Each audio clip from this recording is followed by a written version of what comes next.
Copyright disclaimer under Section 107 of the Copyright Act 1976. Allowance is made for fair use for purposes such as criticism, comment, news reporting, scholarship, and research. Fair use is a use permitted by copyright statute that might otherwise be infringing. Nonprofit, educational, or personal use tips the balance in favor of fair use. The film opens with the wind howling across a lonely moor, setting a tone of raw, haunting beauty that shapes everything that follows. From the very first frame, the atmosphere feels alive, wild, untamed, and echoing with memories that never die.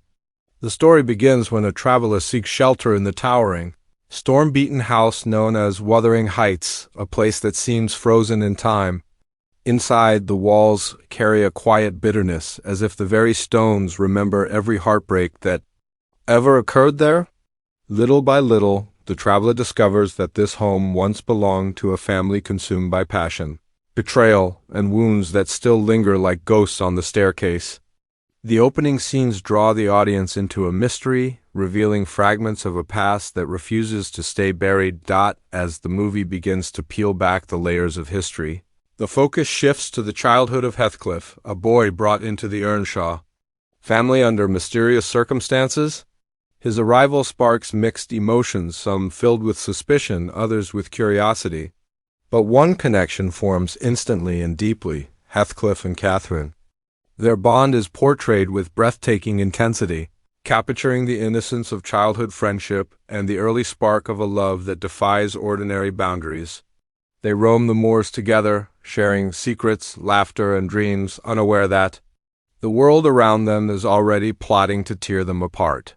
These early moments are filmed with a soft glow, contrasting the harshness of the environment with the warmth of their companionship.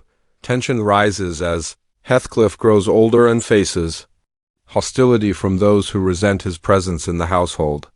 Jealousy, class differences, and simmering anger begin shaping his identity. Catherine tries to shield him, but even she cannot stop the bitterness that slowly builds in his heart. Their love grows stronger, yet so do the obstacles. Catherine's transformation from wild child to polished young woman adds another layer of conflict. She desires comfort and social acceptance, but fears losing the fierce connection she shares with Heathcliff. The film captures this emotional tug-of-war with powerful performances, making each scene between them charged with feeling, longing, and the weight of unsaid words. One of the most emotional sequences emerges when Catherine chooses to marry Edgar Linton, a decision that becomes the cornerstone of tragedy. She convinces herself that she can maintain her bond with Heathcliff while embracing a life of privilege with Edgar, but the moment she says yes to Edgar, something inside Heathcliff shatters beyond repair.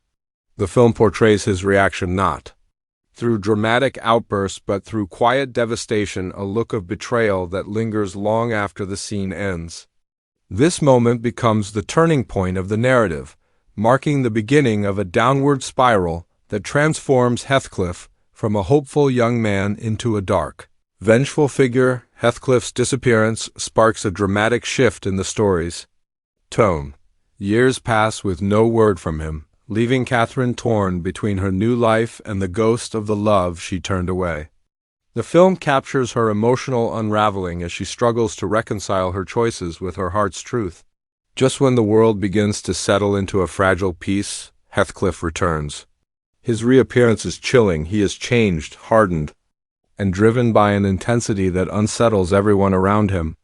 The mystery of where he was and how he gained newfound wealth remains unspoken, adding an aura of intrigue and quiet menace to his presence. His return sets in motion a chain of events, fueled by obsession and revenge. Heathcliff purchases Wuthering Heights, gaining control over the very home where his suffering began. He uses his power to manipulate the younger generation, drawing them into the emotional war that started years earlier. Every step he takes is deliberate, each action fueled by wounds that never healed. Yet, even in his darkest moments, the film reminds the audience that his cruelty is born from heartbreak, not evil. Flashbacks and emotional monologues reveal how deeply Catherine's rejection scarred him, turning love into a weapon and longing into fury. Meanwhile, Catherine's health deteriorates under the weight of heartbreak, guilt, and emotional conflict. Her scenes are filled with a painful vulnerability as she confesses her true feelings, admitting that her soul belongs to Heathcliff even though her Life belongs to Edgar. These raw admissions create some of the film's most powerful emotional beats, highlighting the tragic irony that their love is both their greatest strength and their deepest curse. When Catherine and Heathcliff reunite one final time, the intensity of their love bursts through every frame. Their reunion is bittersweet, filled with passion, regret, and a sense that fate has already sealed their doom. Catherine's death sends Heathcliff into a spiraling descent fueled by grief that borders on madness. He pleads for her ghost to haunt him, believing that even eternal suffering is better than living without her. His emotional breakdown becomes one of the most haunting moments of the film, portraying the destructive power of love that cannot be fulfilled in life. The moors, once a playground of joy, transform into a desolate landscape echoing with the memories of what could have been. The cinematography mirrors Heathcliff's shattered psyche, using stark shadows and sharp wanes to represent the storm raging inside him. The narrative shifts again as years pass, showing how the consequences of past choices bleed into the next generation. The children of both families become unwilling participants in the emotional war that began long before they were born. The film portrays this generational cycle with a delicate balance of hope and sorrow. These younger characters struggle to navigate a world shaped by bitterness, revenge, and the haunting absence of the love that once defined Wuthering Heights. Their journey introduces moments of softness that contrast with the earlier scenes, hinting at the possibility of healing even in a world marked by tragedy. The gradual unfolding of this new generation's emotional growth serves as a counterweight to Heathcliff's ongoing torment. Even as he continues to cling to Catherine's memory, built into every corner of the house and the moors, the younger characters begin forging their own connections. This shift creates a sense of renewal, suggesting that the future might offer redemption where the past offered only heartbreak.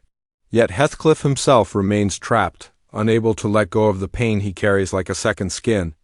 His scenes become increasingly introspective, filled with quiet moments where he wanders the moors searching for Catherine's ghost.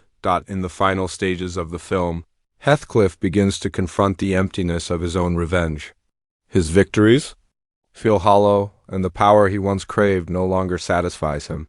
The house that he once longed to control becomes a prison filled with memories he cannot escape. The moors, once a symbol of freedom, now appear haunting and desolate, reminding him of everything he lost. With each passing scene, it becomes clear that his obsession with Catherine has consumed him entirely. Even when the younger generation offers him a chance for peace, he cannot embrace it, for his heart remains tethered to a love that died long ago. The story reaches its emotional climax. Heathcliff begins to sense Catherine's presence more vividly than ever. Whether it is memory, imagination, or something supernatural, the film leaves open to interpretation. His final moments are filled with a strange calm, as if he believes he is finally about to join her. When he dies, the film portrays it not as tragedy but as release, a moment of quiet surrender where the storm inside him finally settles. His death is filmed with stillness, allowing the audience to absorb the emotional weight of his journey. The sense of longing that defined his entire life dissolves into a quiet peace. The ending returns to the moors, where whispers of their love linger in the wind. Locals speak of seeing two figures walking together at dusk, Catherine and Heathcliff, reunited at last in the world beyond. This final imagery brings the story to a poetic close, suggesting that the love that destroyed them in life finally found healing in death. It is a haunting reminder that some bonds are too powerful to be broken by time, distance, or even mortality. The film closes on this note of bittersweet harmony, leaving the audience wrapped in the emotion of a love story that is as wild as the moors themselves and as unforgettable as the characters who lived it.